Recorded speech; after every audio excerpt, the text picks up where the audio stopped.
Wabarakatuh.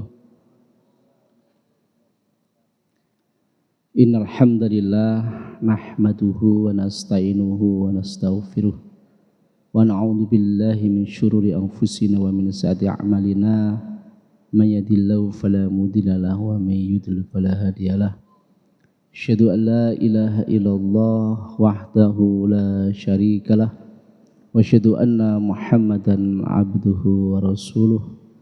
Allahumma sholli ala Muhammad wa ala ali Muhammad kama shallaita ala Ibrahim wa ala ali Ibrahim wa barik ala Muhammad wa ala ali Muhammad kama barakta ala Ibrahim wa ala ali Ibrahim innaka Hamidum Majid. Hadirin jamaah salat zuhur rahmatullahi Allah. Alhamdulillah kita panjatkan puji syukur kita kepada Allah Subhanahu wa taala atas segala nikmatnya yang diberikan kepada kita, sehingga kita semua masih bisa melaksanakan aktivitas ibadah kita, yaitu menjalankan sholat zuhur secara berjamaah. Kedua kalinya sholawat serta salam semoga tetap terlimpahkan atas junjungan kita Nabi besar Muhammad sallallahu alaihi wasallam. Hadirin jamaah sholat zuhur rahmatullahi Allah. Pada suatu hari Rasulullah Shallallahu Alaihi Wasallam memberikan tausiahnya kepada para sahabatnya. Kemudian Rasulullah Shallallahu Alaihi Wasallam menyampaikan pernyataannya kepada seluruh jamaah, seluruh sahabat pada saat itu. Beliau mengatakan bahwa barang siapa di antara kalian yang hadir di majelis ini yang masih memiliki sifat yang masih memutuskan hubungan silaturahim dengan saudaranya, saat ini juga silahkan keluar dari majelis. Ketika Rasulullah SAW menyatakan tegas seperti itu, ada salah satu sahabat yang duduk di paling belakang itu kemudian meninggalkan tempat di mana pada saat dia duduk di majelis itu. Tidak lama kemudian sahabat itu datang kembali dan Rasulullah SAW bertanya pada sahabat tersebut, "Wahai si fulan, kenapa tadi setelah saya menyampaikan bahwa di antara kalian jika masih memiliki sifat memutuskan hubungan silaturahim dengan sesama saudara, saya keluar, silakan keluar dari majelis ini." Kemudian sahabat tadi menceritakan, "Wahai Rasulullah SAW, ketika engkau bersabda seperti itu, saya pulang dan saya menjumpai bibi saya. Karena saya memiliki kesalahan, karena saya memutuskan hubungan silaturahim dengan bibi saya, maka saat itu saya meminta maaf. Saya meminta maaf dan saya menjalin hubungan kembali. Dan kemudian saya kembali ke majelis ini." Maka kata Rasulullah SAW, beliau menyampaikan dan bersabda bahwa ada suatu kebaikan yang engkau lakukan, ada suatu kebaikan yang sudah engkau lakukan,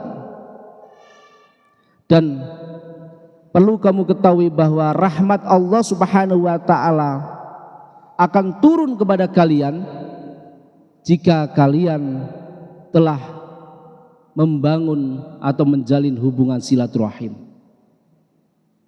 Begitu juga sebaliknya, rahmat Allah tidak akan diberikan kepada siapapun yang telah memutuskan hubungan silaturahim. Maka dari sinilah hadirin jamaah sholat zuhur rahmatullahi Allah, berupaya bagaimana menurunkan rahmat Allah Subhanahu wa taala di umlah ini dengan cara melakukan capacity building. Sebagaimana firman Allah Subhanahu wa taala di dalam surat Ali Imran, wa'tasimu bihablillahi jami'a wa la tafarraqu. Ayat ini memerintahkan kepada kita untuk bersatu, menjaga ukhuwah.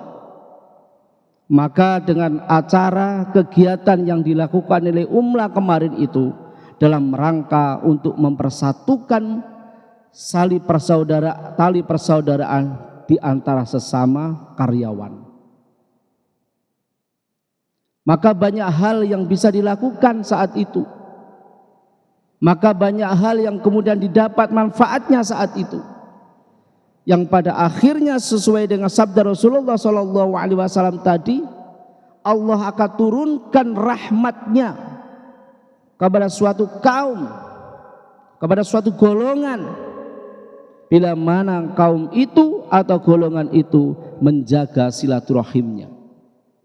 Maka insya Allah kegiatan capacity building yang kemarin kita lakukan itu bukan sekedar untuk bersenang-senang, bukan sekedar untuk melepaskan lelah, namun ada niat yang cukup besar, manfaat yang cukup besar yang bisa dilakukan, yaitu mengambil turunnya rahmat Allah Subhanahu wa taala di Umla yang tercinta ini. Kita bisa tahu bagaimana karakter di setiap orang. Kita bisa tahu bagaimana hubungan antara satu dengan yang lainnya. Di saat kita melakukan capacity building tersebut, tidak ada lagi perbedaan antara atasan dan bawahan. Semuanya sama.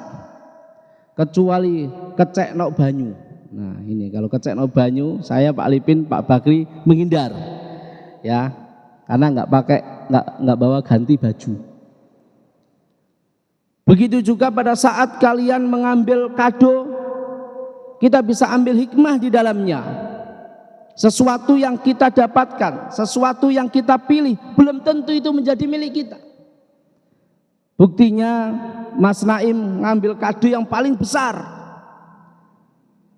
Ustadz Teguh ngambil kado begitu juga yang paling berat. Tapi begitu melingkar dihitung, kado digeser, apa yang kita dapatkan? Pensil, popok, sabun cuci, sampo. Ustadz Teguh itu dapat Pampers ya, softtek, dapat softtek. Kata panitia, silakan dibuka dan silakan dipakai. Opone sih dipakai, softtek kok kon gawe. Saya dapat sampo. Pada awalnya saya milih yang besar, yang berat. Allah takdirkan saya dapat sampo. Itulah suatu keadaan di mana kita tidak bisa menentukan pilihan kita. Ternyata dari hal yang seperti itu kita bisa mengambil hikmah dari apa yang sedang terjadi. Nah, apakah kemudian tahun depan akan terulang kembali? Akan berangkat lagi capacity building? Mungkin tidak di Malang, ganti di Jogja, atau ganti di luar negeri? Tergantung anggarannya.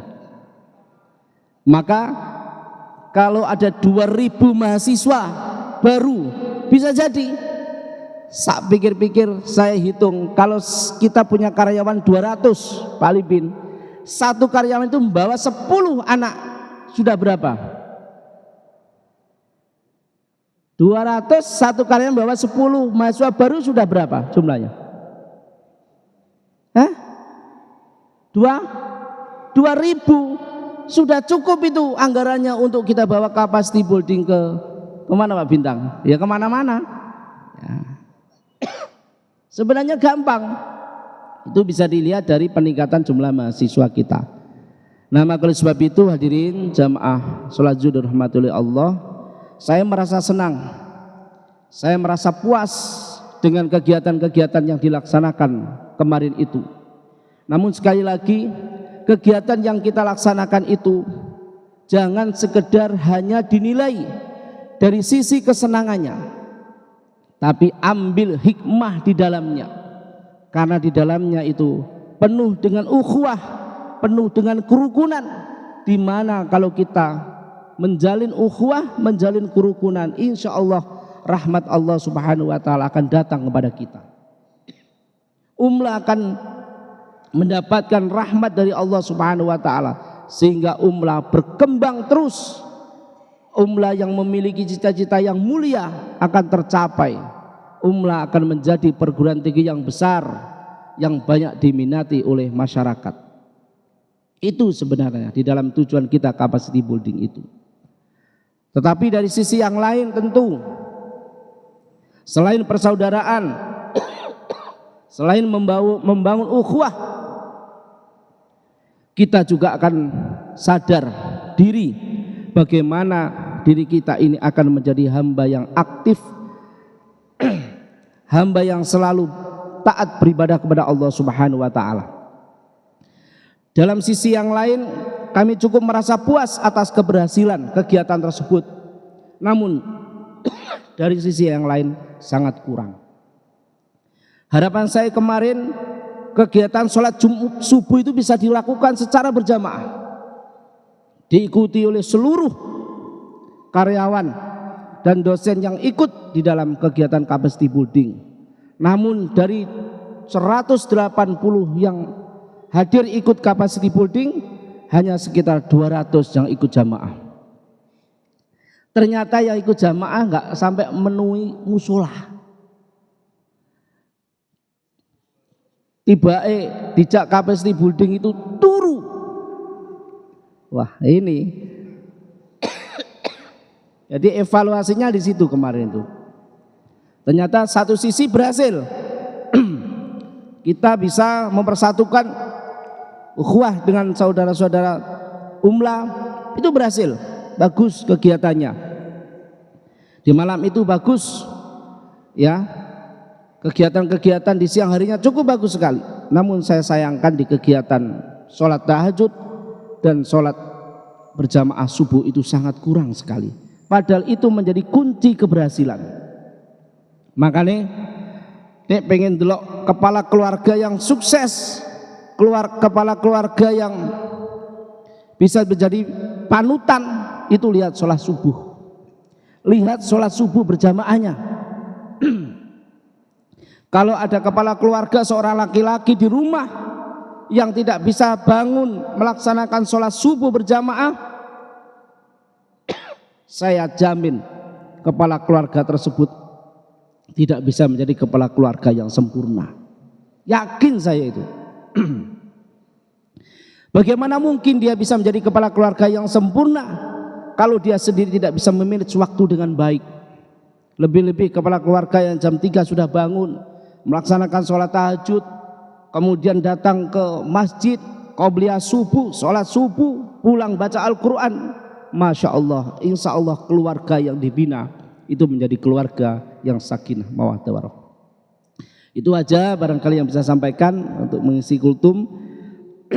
Semoga bermanfaat. Akhirul kalam, assalamualaikum warahmatullahi wabarakatuh.